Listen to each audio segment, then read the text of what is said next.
صباح الخير عليكم، مرحبا بكم معايا في فيديو جديد. في هذا الفيديو غادي نشارك معكم هذه النبته الجميله، نبته السرو الليموني. يعني علاش سماوها ليموني؟ لان ملي كتقيسيها هكا الله كتعطيك ريحه الليمون، ريحه الحامض. هاد النبته هي صراحه سهله في العنايه، يعني سهله انك تعتني بها، ولكن كاينين الناس اللي كيلقاو مشاكل معها، خصوصا المشكل عندها طريقه السقي. يعني كنت شاركت معكم في الفيديو اللي قبل انه كاينين نباتات اللي ضروري انك تسقيهم من التحت، وكاين نباتات اللي ماشي مشكل انك تسقيهم من الفوق. هذه من النباتات اللي ضروري انك تسقيها من التحت. يعني اغلبيه الا كنتي خطاتي في الطريقه ديال العنايه بها كطيح لك الوريقات، كتدبل عندك النبته. والزوين فيها انه هاد الوريقات ملي كيطيحوا هنا كيعطيو بحال بذره، يعني كتعطيك نبته جديده. هادشي اللي زوين فيها الصراحه. كيف ما قلت لكم نبته سهله ديال في العنايه، ما كتحتاجش عنايه اللي هي كبيره. كتبغي تربه اللي تكون رطبه ولكن باعتدال، يعني ما تكثري عليها الماء وما تنشفش بزاف صافي.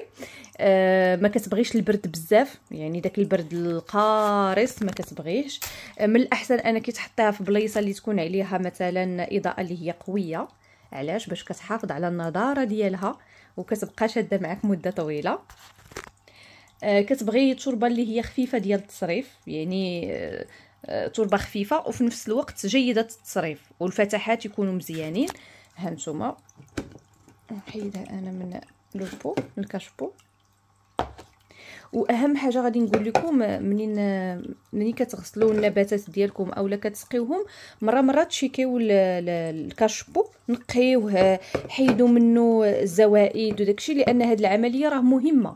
يعني ماشي حيت الكاشبو انه ما كيبانش من الداخل كنميكو عليه، لا، مره كنقيوه كنغسلوه. الى النبته مثلا عندكم متهويه قليله في الدار وداكشي، من الاحسن انكم تخليوها هكذا. وكاين الناس اللي كيعجبهم انهم يزينوا النباتات ديالهم وكيبغيو انهم يديروهم في لي كاشبو بحال هكذا، ما فيها باس. ولكن الكاشبو خاصو يكون كيتنقى مره، يعني ضروري انك تدوري عليه مره تنقيه، تغسليه وتحيدي منه زوائد، حيت بعض المرات كيبقى الماء تمايا وكيخلي لك البلاصه موسخه. وهذاك الشيء البلاصه ملي كتكون رطبه بزاف وموسخه كتعطي الفطريات للنبته صافي.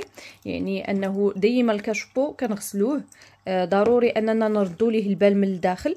يعني هنا هذا راه شويه لان ضروري النبته ما كتخلي، حيت الفتحات الا كانوا كبارين وجيدين التصريف، ها نتوما كيف ما كتشوفوا ضروري ما كيخرجوا لك واحد شويه ديال الغبيره ولا شويه ديال التراب كيهبط. ولكن انا ما كنهضرش على هذا القياس، كنهضر انه بعض المرات كيكون هنا مغيس مزيان، اولا الماء اللي كنبقى من بعد ما سقيتي النبته كيبقى حات لك هنايا.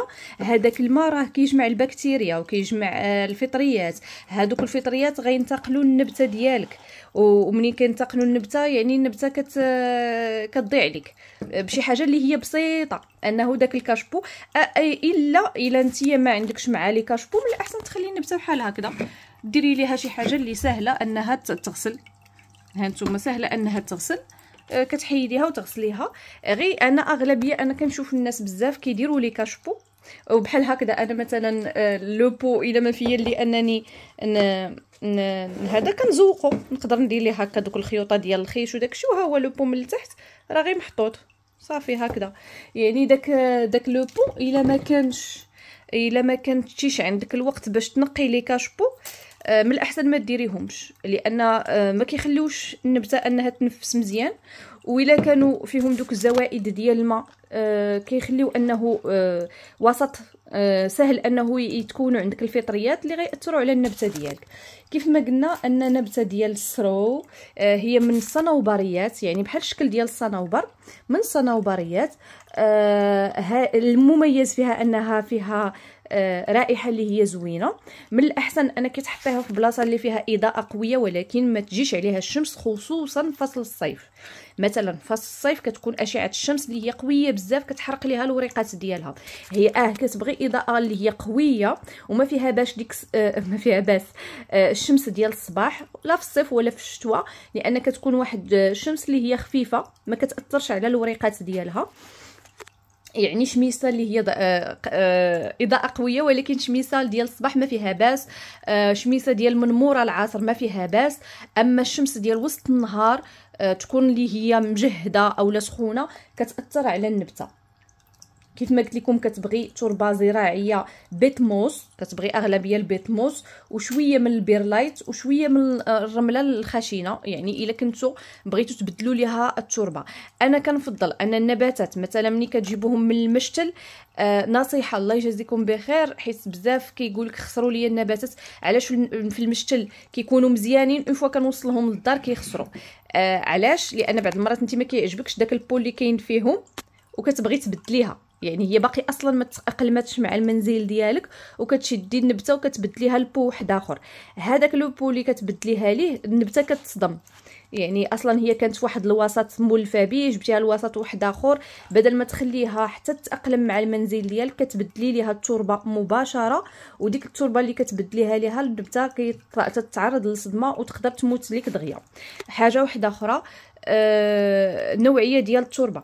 يعني بعض المرات انت خليتيها حتى تاقلمات مع المنزل ديالك، ما درتيش النوعيه ديال التربه اللي مناسبه لديك النبته. بحال مثلا حنايا هنا كنهضروا على نبته السرو الليموني، خاصها تربه اللي تكون خفيفه جيده التصريف، تربه زراعيه اللي فيها البيتموس والبيرلايت، جزء من البيرلايت، واحد شويه من البيرلايت والرمل الخشن باش تكون عندها تصريف جيد. صافي هادشي اللي كاين. بالنسبه لدرجه الحراره كيف ما قلت لكم، ما كتبغيش درجه الحراره عاليه، يعني ما تخليهاش في الكوروندير، ما تحطيهاش في بلاصه بارده بزاف، قل من 18 درجه. 18 درجه ما غاديش تعيش عندك، قل منها. يعني ما كتحملش بحال مثلا الناس اللي ساكنين في افران، ساكنين في ازرو، راه غادي تعيش عندهم زوينه، ولكن تعيش داخل المنزل ماشي خارج المنزل.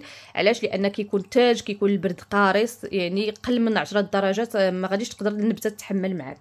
المهم حيت حنايا كنشوفوا هذا النوع ديال الارز ديال الصنوبريات كنقولوا راه كيستحمل البرد، كيستحمل البرد ولكن لدرجه معينه. ولا رديتوا البال الا كنتو كتمشيو لافران وديك الشيء، راه كتشوفوا راه كاينين اللي شادين وكاينين اللي صافي حتى هما كيلاشيو. كيف ما قلت لكم كتبغي رطوبه متوسطه، يعني النبته ما غاديش تسقيها حتى تفزك فوق القياس، وما كتبغيش انك تخليها حتى تنشف بزاف. وطريقه السقي مهمه بالنسبه لهاد النبته. هاد النبته ماشي من النوع اللي غنسقيوها من الفوق، من النوع اللي خاصنا نغطسوها في واحد البول اللي يكون فيه الماء واحد المده ديال 10 دقائق صافي وكنحيدوها. هي راه غتاخذ كفايتها ديال الماء. ملي كتحطيها راه كتمتص القياس اللي بغات وصافي. داكشي الماء باقي ديال الماء اللي ما بغاتوش راه ما غتمصوش، كوني متاكده انها ما غتمصوش. غتاخذ قياس ديال الماء في ديك 10 دقائق ولا حتى تشوفيها خدات القياس ديال الماء صافي غادي تحيديها من داك البول اللي فيه الماء. ومن الاحسن كيف ما قلت لكم تسقى في اناء فيه الماء. هنا السقي من الفوق غادي يقتل لكم النبته. بالنسبه للتسميد كنسمدوها في الربيع وفي الصيف، يعني الخريف والشتاء ما كاينلاش انكم تسمدوها. بحال دابا مثلا انايا كاينه عندي دابا في الصيف في الخريف وفي الشتاء ما غاديش نلحقها نهائيا حتى للربيع، وعاد ديك الساعه غادي ندير ليها سماد. يعني سماد سائل مخفف بطبيعه الحال ديال الورقيات. يعني الا كنتو كتشريو سماد من المشاتل غتمشي تشريو ديال الورقيات راه غادي يناسبها. بالنسبه لهذا الشكل اللي مخروطي بحال هكا يمكن لكم انكم تقلموها من التحت، هاد التقليم من التحت باش كيحافظ على الشكل ديالها هكا المخروطي، ويمكن لكم انكم تقلموها حتى من الجوانب هكذا باش تحافظوا على داك الشكل ديالها الا كيعجبكم داك الشكل ديالها مخروطه. وتبارك الله راه نبته اللي دغيا كتكاثر الا عرفتي تعتني بها. اشنو هي عرفتي تعتني بها؟ يعني اهم حاجه هي طريقه السقي. داك الحاجه الوريقات اللي كيكونوا صفارو او لا هكا دبالو، بلاتي نوريكم بحال مثلا هنا، من الاحسن اننا نقلموهم. يعني هاد الوريقات اللي كيكونوا كنقلموهم كنقلموهم وكنخليو النبته كيف ما قلت لكم راه ساهل انها كتكاثر، راه غير هادو اللي كيطيحوا من هنايا كيطلعوا عليك نموات جديده. الا صفروا عندك الوريقات غادي تقولوا لي صفرار الاوراق مناش كيجي ديال هاد النبته؟ صفرار الاوراق غالبا كيجي من زياده الري، يعني عطيتيها الماء فوق القياس، او لا تصريف غير جيد، يعني الفتحات ديال النبته ديالك ماشي جيده. داكشي علاش قلت لكم لي كاشبو بعض المرات حنا كيعجبونا لي كاشبو، علاش كيحافظوا على الزينه، لان انا مثلا ملي غادي ندير النبته ديالي بحال هكا غادي تعجبني كثر، عطات جماليه كثر وديكشي. ولكن ما تنساوش ان هاد الجماليه الا ما كانتش النبته كتنفس مزيان غتقدر تموت ليا. يعني انا نفضل انكم ما ديروش لي كاشبو بالنسبه لهاد النوع ديال النباتات، خليوها هكذا. ماشي بالضروره راه النبته اللي كتعطيك الجمال ماشي بالضروره لوبو اللي كاينه فيه. صافي هادشي اللي كاين. قلنا صفرار الاوراق، الجفاف ديال الاطراف بالنسبه احنا قلنا صفرار الاوراق كثره الري او لا تصريف غير جيد. الا قلنا انه الاطراف كتكون كحله قهويه جايه القهويه، الاطراف قهويه كتعطيك ان النبته الجفاف، الجو ديال المحيط بها جاف، يعني هي ما فيها باس انك ترشي ليها الوريقات ديالها مره خصوصا في فصل الصيف ولا الوقت اللي كيكون الجو جاف. ولكن ملي كنرشوا الاوراق راه ما كنرشوش الوقت اللي كتكون عليها اشعه الشمس الصباحيه او المسائيه، كنرشوا مثلا حتى مورا المغرب وترشي ليها وريقاتها، ولا الصباح بكري قبل ما تخرج الشمس كترشي ليها وريقاتها، كتاخذ هي القياس ديال الرطوبه اللي بغات من الجو صافي، وكتحافظ لك على ان الاطراف ما يكونوش قهويين. اولا بعض المرات انك ما سقيتيهاش في الوقت، ما سقيتيها خليتيها تنشفت بزاف، او الا كانت الحراره مرتفعه مثلا في فصل الصيف عادي انك تلقاي الاطراف ديالها شويه قهويين.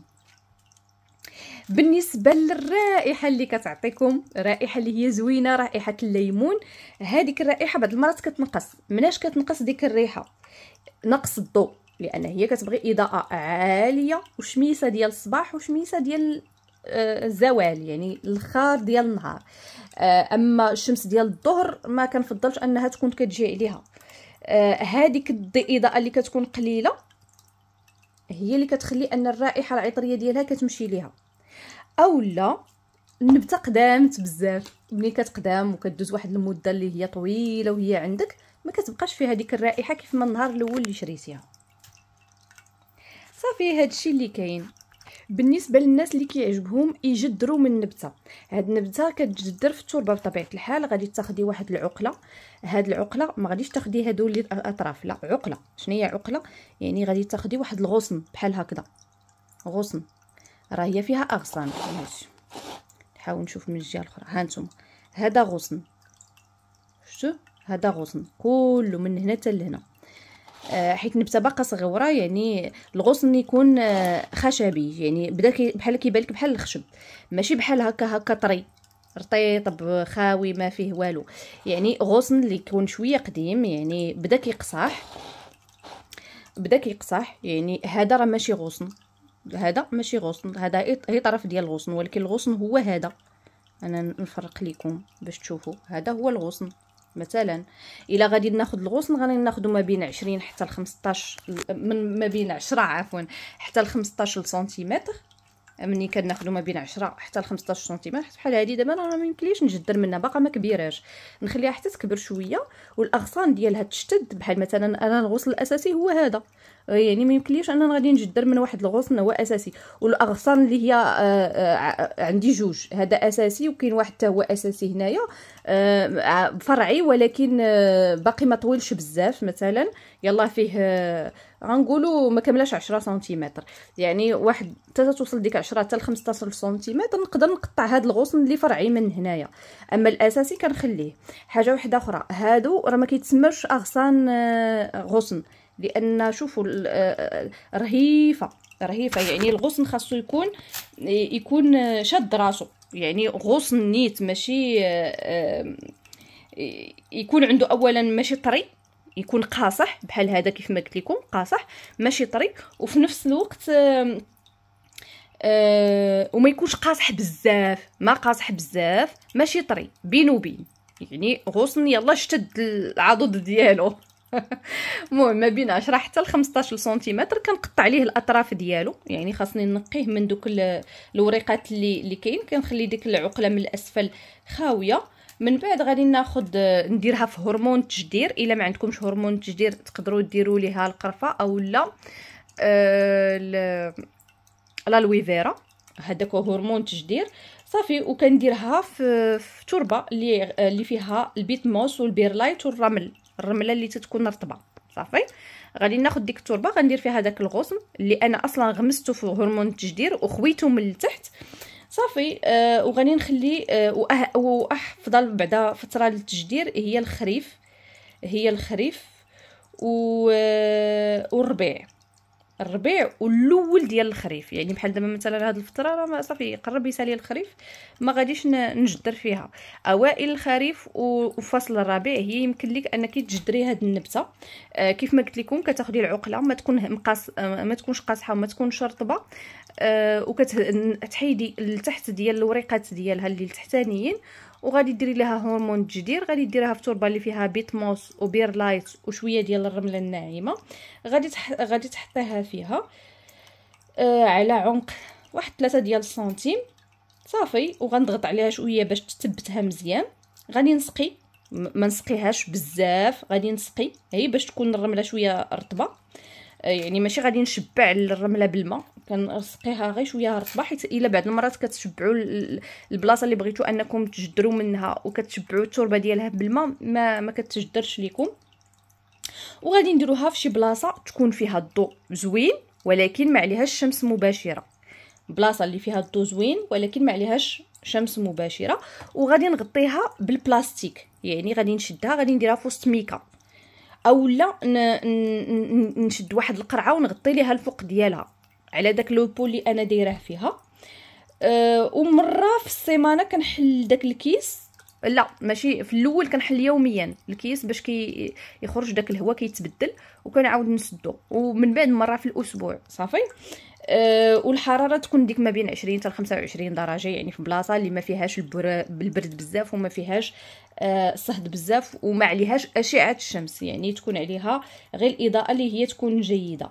تقريبا واحد 4 حتى 6 ديال الاسابيع غادي تلقاو انها الجذور بدات كتبان وكيكون نموات جديده في الفوق ديال النبته، يعني ان التجدير نجح. الا لقيتوا ان النموات جديده في الفوق ديال النبته اذا راه التجدير راه نجح. عاد ديك الساعه يمكن لكم تحولوها للبو مكبر.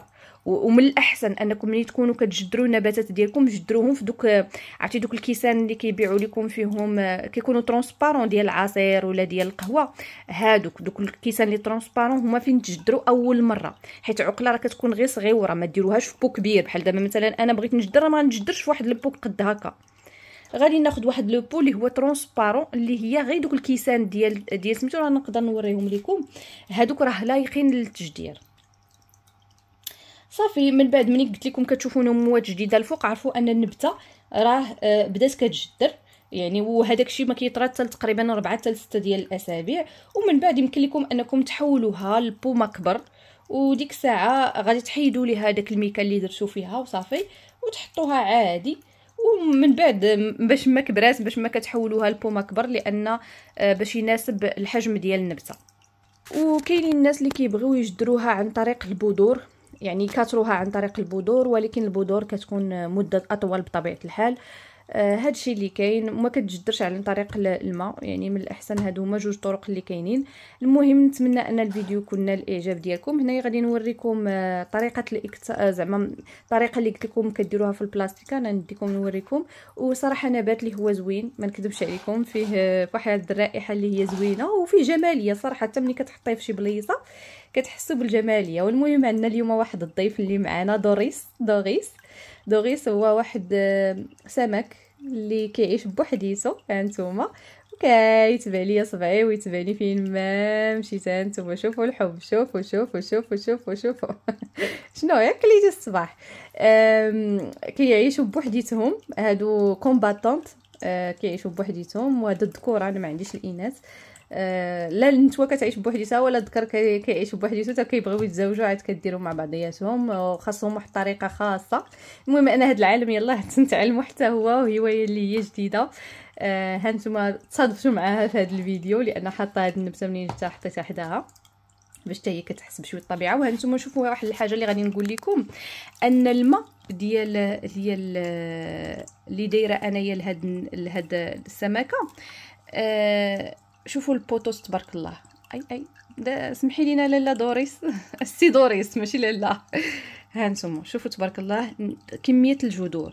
هنا بغيت ننصحكم واحد النصيحه بالنسبه للنباتات. الماء ديال هاد اعوذ بالله من الشيطان الرجيم. النبته ديال هاد الاسماك اللي كنديروا ليهم، حيت الماء ما كيكونش فيه الكلور اصلا. باش هاد السمكه تعيش معك مده طويله خاص الماء ما يكونش فيه الكلور. داكشي علاش كنقول وكنبدلوا ليها الماء كل تقريبا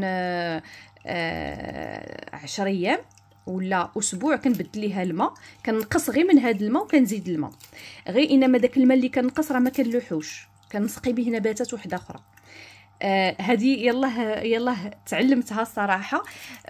وقريت عليها وقلبت عليها ولقيت انه فعلا كاينين بزاف الناس كينصحوا بها ان الماء اللي كنستعملوا الاسماك وكنحيدوه داك الماء من الاحسن تسقيو به النباتات ديالكم لان كيكون غني. شوفوا غير الجذور تبارك الله، وشوفوا الجذور شحال صحيه، راه ما قهويين ما حتى حاجه تبارك الله، جذور صحيه. يعني على داكشي علاش هذه نصيحه ننصحكم بها. زعما داك الماء اللي الا عندكم اسماك داك الماء، لان اصلا كنستعملوا لهم كيف ما قلت لكم ماء بدون كلور بنفس الطريقه اللي كنستعملوا الاسماك. كنت في الاول كنشري لهم ماء معدني وصراحه ما يمكنش، لان في الاول كنت كنبدل لهم كل 3 ايام. دابا درت لهم هذه باش كتنقي لهم الماء ديالهم. واخا هذا الفيديو غادي نكون طولت عليكم شويه، ولكن هاد المعلومه راه مهمه وخصوصا الناس اللي عندهم الاسماك ويبغيو يستافدوا منها من الماء اللي عندهم. انا شريت لهم هذه لان كتصفي الماء من دوك الفضلات اللي كيكونوا كيديروا. اصلا هاد السمكه ما كتحتاجش الاكسجين، يعني كتعيش في الماء العادي وكتعيش حتى في كاس ديال الماء. يعني كاس ديال الماء نهار شريتها في كاس ديال الماء. غير انما الا كنتي دايرها في كاس ديال الماء خاصك تبدلي الماء كل 3 ايام. ومثلا انايا منين شفتها هكذا درتها في هذا كبر من الكويس، فيها انها هي كتلقى لي سباس باش تعيش حتى هي مرتاحه. درت ليها هاد النبته، هذه نبته مائيه، هذه النبته ديال الماء ديال السمك. ودرت ليها هاد البوطوس لان البوطوس كيقدر يعيش معها كيف ما كتعيش معها حتى عصا موسى. يعني عصا موسى اللي هي شنو كنسميوها حنايا البامبو، عصا البامبو. حتى هي كتعيش معها وكتعجبها. غير انما كيف ما قلت لكم كل 3 ايام كتبدل الماء. درت ليها هاد البومبا باش كتصفي ليها الماء، وهي اصلا ما محتاجش الاكسجين. ومنين درت ليها البومبا يعني وحطيتها في بلاصه ما كبر، كتقدري انك كل 10 ايام عاد تبدلي ليها الماء، لان الماء كيتبدل. غير انا كنفضل انني نبدلها كل اسبوع 7 ايام بركه.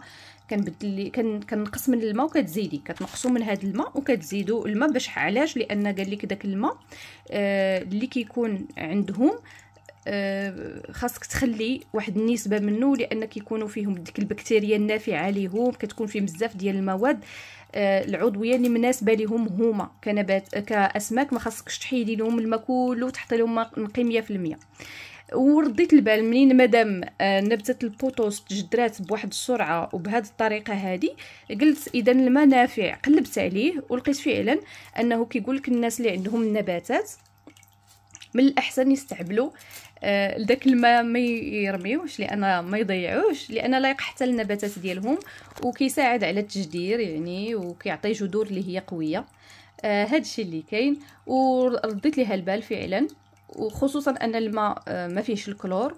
وكما قلت لكم في الاول كنت كنشري الماء، ومن بعد وليت كنستعمل غير الماء اللي كناخذه من روبيني، وكندير ليه نفس الطريقه اللي كندير مع النباتات. كنخليه 24 ساعه 48 ساعه حتى لكاع 3 ايام 4 ايام باش ما جلس، باش ما الكلور كيطير. وكنستعملوا ليهم حتى هما ولقيتو فعلا فادهم، لان هذه من بين الحويجات اللي بحثت عليهم بالنسبه حتى لهذا النوع ديال الاسماك. لان صراحه باش تشري بيدو ديال الماء كل 3 ايام راه كطلع عليك زعما الصراحه غاليه، لان هذه واخا تشوفوها صغيره راه تقريبا واحد 3 يطرو ديال الماء، 2 يطرو ونص حتى 3 يطرو ديال الماء. صافي هادشي اللي كاين. هذه معلومه اللي هي خفيفه، ومعلومه تاع على هاد السمكات كومباتونط اللي كيسميوها، والله ما عرفتش بالعربيه، كانوا الناس عندهم سميه خاصه بها، واش النيم ولا مهم بحال هكا.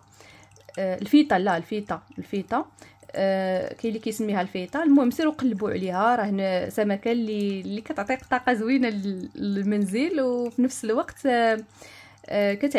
كتعيش معكم بلي قسم الله. الماكله ديالهم حتى هي راه ماشي شي حاجه اللي غاليه، وفي نفس الوقت كتاكل مره في وحده في النهار، يعني كتعطي واحد 3 الحبات او 3 الوريقات من بين الماكله. وكنوع عليها انا شويه في الماكله من بين الماكله اللي كتاكل هاد الوريقات ها هما. المهم سمكه اللي هي زوينه، حتى هي فيها فوائد للمنزل، كتعطيكم طاقه اللي هي زوينه. ومنين كتكون عندكم حيوان اليف، سواء قطط او لا اسماك ولا طيور، المهم كل واحد الهوايه ديالو، كل واحد وكيفاش كيتعامل مع هذا العالم اللي الصراحه كيعلمنا بزاف الحوايج. كيف ما انا عالم النباتات علمني شي حوايج اللي استفدت منهم، ونتمنى انني نكون كنفيدكم. حتى هذا العالم ديال الاسماك حتى هو عالم اللي هو زوين. كيف ما كانوا عندي القطط حتى هما تعلمت معاهم بزاف ديال الحوايج. هادشي اللي كاين. نتمنى ان الفيديو يكون نال الاعجاب ديالكم. نتلاقاو في فيديو جديد. باي باي.